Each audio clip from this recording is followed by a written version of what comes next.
안녕하십니까. 사업가의 일기입니다.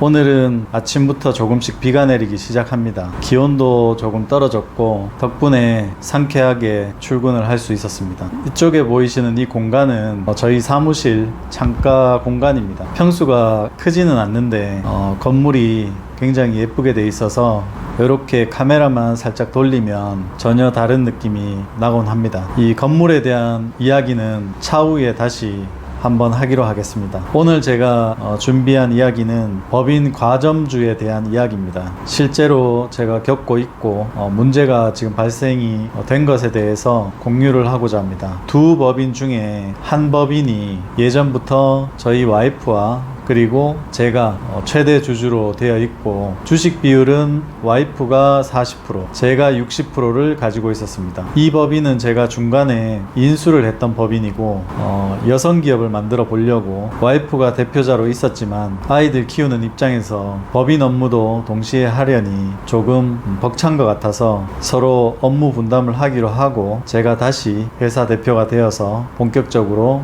운영을 하게 되었습니다. 그때 당시에 가지고 있던 와이프의 주식 총 2만 주 중에 40% 해당하는 8,000주 그리고 제가 60%에 해당하는 12,000주를 아직까지 가지고 있는 상황입니다. 이러면 가족 기업이라고 할 수 있겠죠. 그런데 이게 막상 어려움이 닥치고 나니 굉장히 문제가 되고 있다는 것을 깨달았습니다. 요즘은 신용보증기금이라든지 대출이라든지 이런 것에 대해서 만약 회사가 어려움을 겪고 있다면 대표이사에게까지 피해가 오지 않습니다. 하지만 국세 부분에 대해서는 대표이사 그리고 주주에게까지 영향이 끼치게 됩니다. 말 그대로 저는 와이프와 저 과점주 주주가 되겠죠.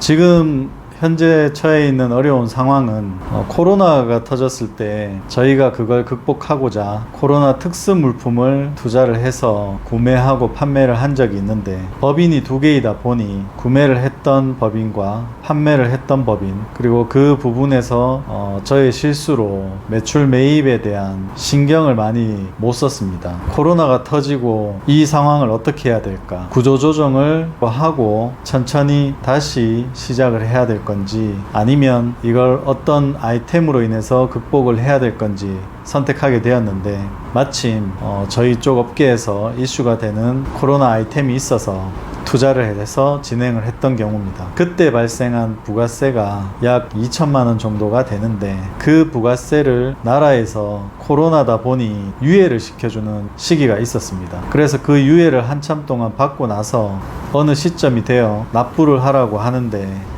갑작스럽게 2천만 원 돈의 세금이 나오다 보니 매출이 떨어져 있는 상황이 안 좋은 상태에서는 굉장히 큰 부담일 수밖에 없었습니다. 물론 분납 신청이라든지 어떤 담당자와 사전에 미리 협의를 해서 돌파구를 찾았어야 되지만 그때 그 어려운 상황에서는 그런 머리가 돌아가지 않았습니다. 그래서 지금 현재 상황은 계속해서 조금씩 분납을 하고 있는 상황이고 그 이후에 쌓인 세금까지 합쳐서 조금 더 늘어나게 된 상황입니다. 세무서에 담당자분과 여러 번 소통을 했었고 그리고 긴급한 상황이 되면 찾아가서 부탁을 드리기도 했습니다. 그때마다 조금의 도움을 받았지만 이 금액에 대해서는 매달 압박과 부담을 가질 수밖에 없었습니다. 세금을 자칫 잘못하여서 담당자와 소통을 안 하게 돼버리면 신용정보 등 전산에 뜨기 때문에 신용보증기금이라든지 또는 대출을 받았던 업체라든지 카드사라든지 이런 게 다 정보가 공유가 되어서 굉장히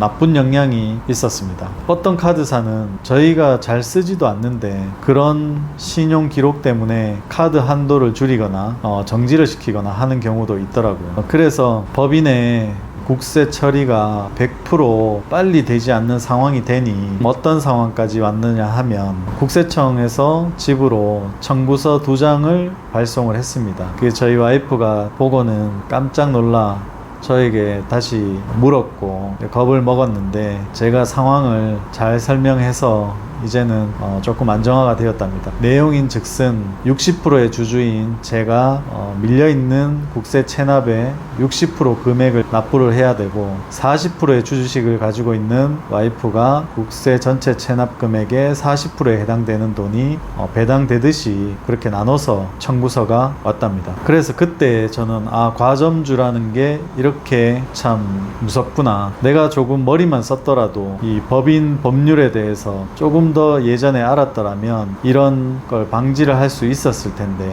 법인의 어떤 사업을 잘 영위해 보고자 했었고 와이프와 저와 최대 주주를 가지고 있으면서 이 법인이 어려워질 거라는 생각을 단 한 번도 못한 상황에서 열심히 그냥 일으켜 세우려고 노력했던 것 뿐입니다. 하지만 국세라는 것은 법인이 문제가 생겨도 대표이사에게 계속 오게 마련입니다. 안타깝게도 와이프는 주부임에도 불구하고 저의 무지 때문에 이렇게 피해를 보게 되었습니다. 다시 말씀을 드리면 과점주, 그러니 국세가 만약 1,000만 원이 미납이 있다 하면 주식의 50%를 가지고 있는 대표에게 500만 원 책임이 가게 되고 나머지 주식 50%를 가지고 있는 가족이나 특수관계자한테 500만 원이 책임이 갑니다. 물론 수개월 전에 이런 문제를 인지를 하고 대표이사 임직원들 해서 주주를 변경을 해볼까라는 생각도 했지만 더 디테일하게 알아보니 이미 국세가 발생되었던 시점에 주주를 기준으로 하기 때문에 차후에 변경을 해도 전혀 도움이 되지 않는다는 걸 알았습니다. 그래서 앞으로 법인을 할 때 이런 주식 부분에 대해서도 세밀히 체크를 할 수 있는 경험을 얻었습니다. 물론 저는 국세를 끝까지 갚을 생각을 하고 있습니다. 아직 그 법인을 폐업을 하지 않았기 때문에 법인으로 벌어들이는 수입의 일부를 세금으로 지속적으로 내서 문제를 해결하고자 합니다.